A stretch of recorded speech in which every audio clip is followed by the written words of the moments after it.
Malaking tulong ang mga bagong kagamitang hatid ng Department of Trade and Industry o DTI at ng isang universidad para sa mga mag-aasin sa La Union.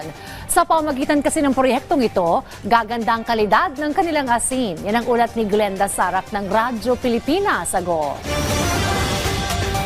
IBC water tank at multi-commodity solar tunnel dryer. Ilan lamang yan sa mga bagong kagamitan para sa paggawa ng asin sa ilalim ng Shared Service Facility Project ng Department of Trade and Industry at Don Mariano Marcos Memorial State University sa Parawir, Balawan, La Union.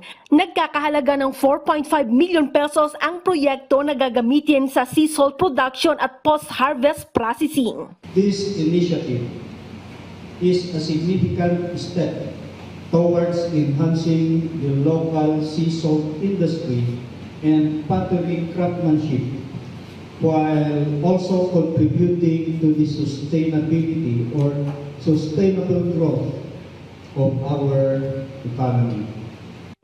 Sa ilalim ng SSF project, magkakaroon ng pasilidad para sa sea salt production at salt glazing kung saan hindi lamang mga gumagawa ng asin ang makikinabang kundi maging mga magsasaka, mangingisda at pottery makers.